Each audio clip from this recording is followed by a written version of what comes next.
What is a SubDAO?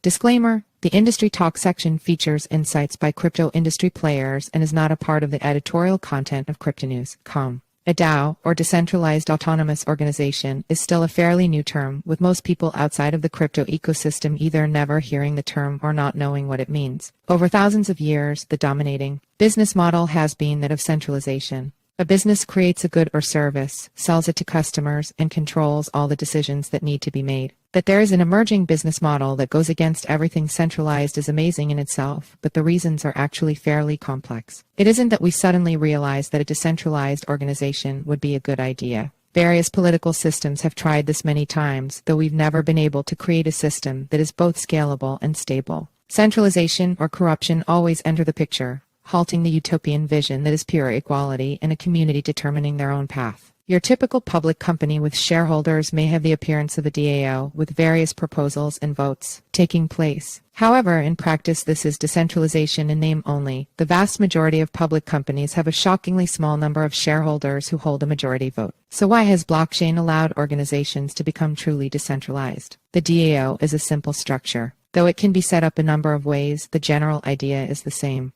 A group of individuals align their own interests with those of the platform, usually in the form of staking, and are given the privilege of both proposing new ideas and voting on the ideas that have been proposed. There are certain rewards for staking, but the ability to have a non-trivial say in a potentially billion-dollar platform is an incredible thing. The key to this is the technology offered by the blockchain and the intelligent alignment of incentives. In terms of technology, this type of organization would be at high risk of corruption if centralized and off-chain. The use of smart contracts and other automated elements allows all actions to be transparent and out of the hands of any one person. With a monetized stake in the platform, the goal of the community is to continuously improve and grow the platform. Transparency, automation, and incentive are fairly easy foundations to set up with blockchain, but they have accomplished what political, social, and even religious organizations have failed to do for millennia. While this might seem like a perfect system, there is one element missing from the DAO: scalability. As the organization grows and more people join the DAO, the automation can handle the larger numbers without issue. However, the qualitative effectiveness of the DAO risks being diluted if too many people join and try to weigh in on through proposals and voting alike very specialized topics such as finance, development, logistics, etc.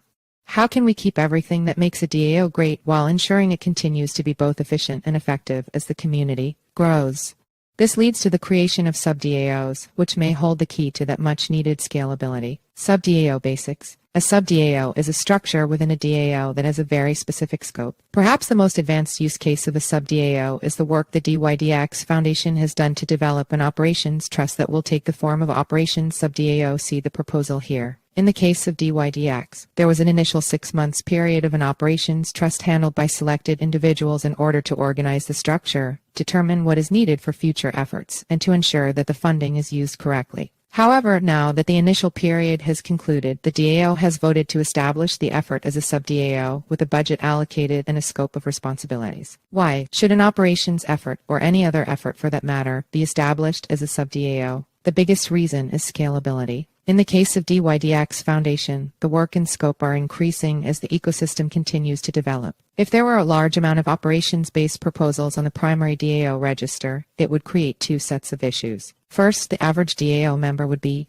inundated with proposals they likely don't care about. Second, they would likely feel an obligation to vote on proposals for which they don't have extensive knowledge on. This can become a slippery slope, and groupthink mentality can create bad decisions that are simply avoidable. Set up as a SubDAO, only those members who are interested in an experience with operations can choose to join, giving more weight to each vote from those who are best equipped to drive the right decisions and progress. Risks of SubDAOs. Before platforms decide to break out their DAO into dozens of pieces, it's important to realize a few of the risks to creating SubDAOs. There is no set way to create a SubDAO, but if a SubDAO is set up with only a few members, and they are the only members who can vote, then that minority of individuals has just been given disproportionate power. This could be very dangerous for a platform if those individuals are either ill-equipped or have ill intent. Similar to this, assigning the budget for a SubDAO and choosing how it is entrusted should be well thought out in advance, ensuring that those involved are experienced and especially that their interests are well aligned with the platform as a whole.